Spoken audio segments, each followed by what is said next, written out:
Hello, everyone. Welcome to this week's SIIA TechChats. As you've heard me discuss, we recently announced the 2017 company CODiE winners, which recognize the outstanding teams and individuals for their accomplishments and commitment to our industry. This year, in particular, we added some new categories to recognize the different services firms who serve our industry. One of those new categories was Tech PR Firm of the Year, and taking home the CODiE was the Bateman Group. So joining me today is the CEO and founder of the Bateman Group, Fred Bateman. Fred, thank you so much for joining us today, and congratulations on the CODiE win. Oh, thank you. It was actually quite a surprise, and we were thrilled to be recognized by such an esteemed organization as SIIA. And I think that the CODiEs are so important to our clients. I was really thrilled to see that you added a category this year for Best Technology PR Agency. I think that's very forward-thinking of you because we play such a role in our clients' success, particularly in the software side, and have pursued CODiEs for them for years. So it was nice to be able to pursue one for ourselves and be recognized. Fantastic. Well, why don't we start by maybe you could tell us a little bit about Bateman Group and what distinguishes you from other PR firms? Sure. There's two things really that I focus on when I talk about what makes Bateman Group different and distinguishes us from the pack. And it really, I think they're the two things that have driven our rapid growth in the last 5 years. It seems as though the market has really moved in our direction, and our approach to strategic communications has really resonated.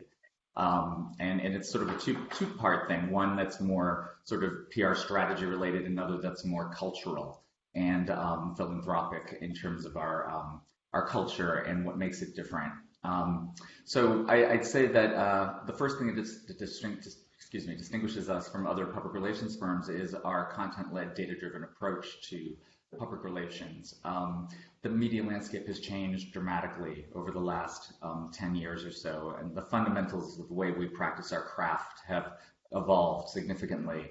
And many other PR firms are behind in terms of their approaches to working with clients, to getting results, to working with the media, and they've become quite antiquated.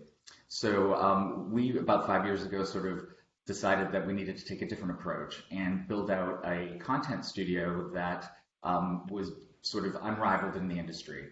So all of our clients take advantage of our content studio. So we're one of those agencies that you can count on, not just for media relations, but for high quality writing and written content.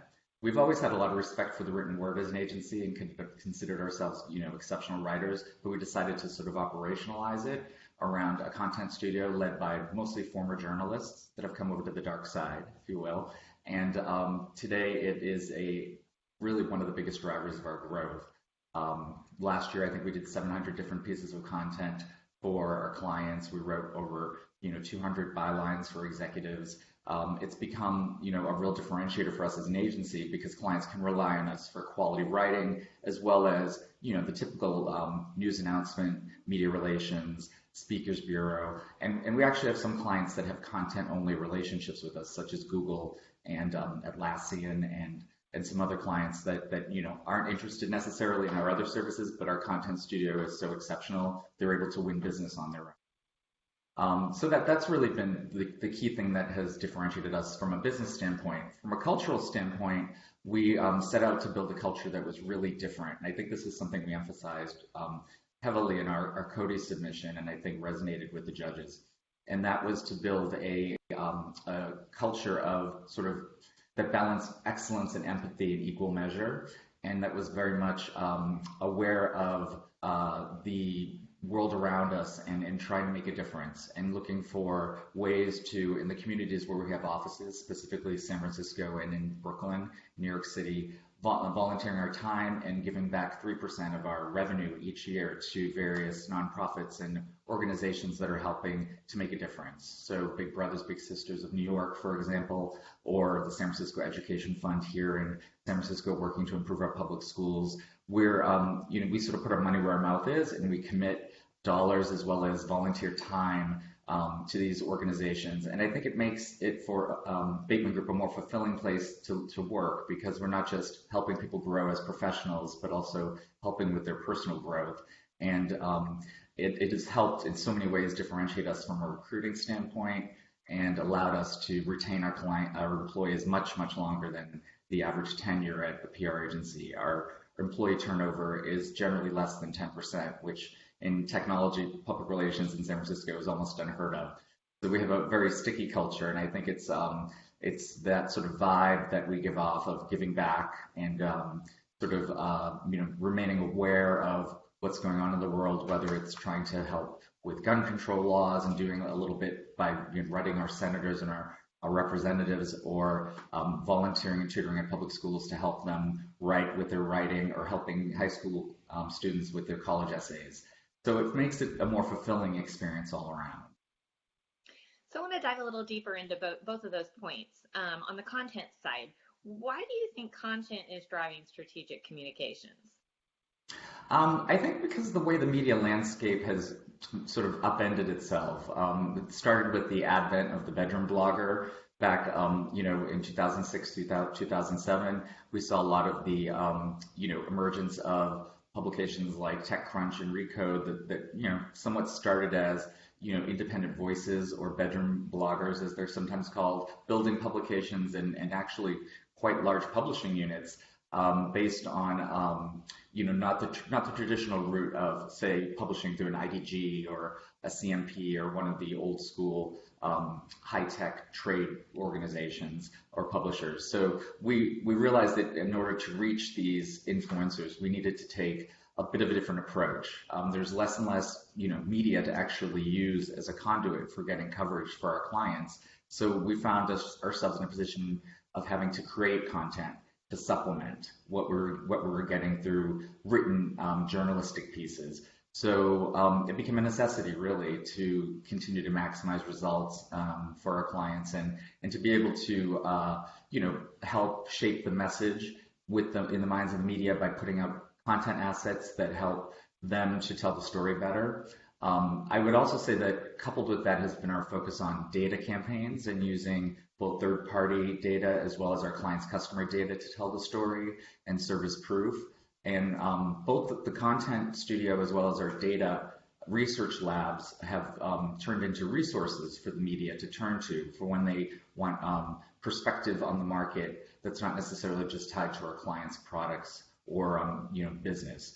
When they want objective data on the marketplace that our client sits in, that's not going to be skewed towards their products, but actually educate them and help them to report on their the beat better. So I think that it's been really key to our success, and it's interesting to see other agencies now sort of emulate it. I'm just glad we started early, and now we've got a content studio of about 20 people. We've recruited some great brand name journalists, including Christopher Hine from Adweek recently, who is well known by line covering technology at Adweek for many years. James Nicolai, who covered enterprise technology at IDG. And it's led by Eleanor Mills, who is a sort of a brand name in and of herself in the security sector, who covered data security and all things related to trust for about 20 years at IDG and CNET. So in addition to the journalists, we also give a career track for PR professionals who just like to write more than they like to do media relations, which was definitely how I was when I was a junior PR person. I gravitated towards the content. And so I think that giving those people options in terms of whether to go the media route or into our content studio, and then allowing them still to be involved in the clients in an embedded way. It's not like there's separate practices. We take an integrated approach, so that there's a content studio person embedded in every account team.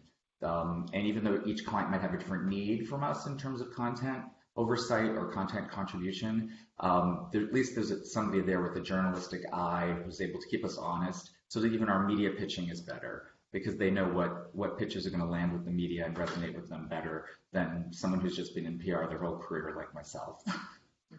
There's an added credibility. Fantastic. Now, on the community and social responsibility side, and of course, as you mentioned, that is part of what this award represents. How do you, though, as the CEO, create this and instill this culture within the Bateman Group?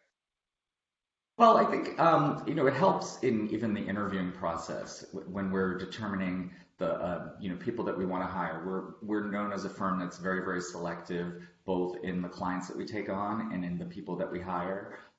It's sort of a grueling process, which is a little bit maybe too arrogant in this type of market, but we've just found that certain personalities do better here, and people who have a lot of empathy for the world and for the people around them, and a desire to do excellent work with brands that are going to further their careers and further the agency's reputation in the process.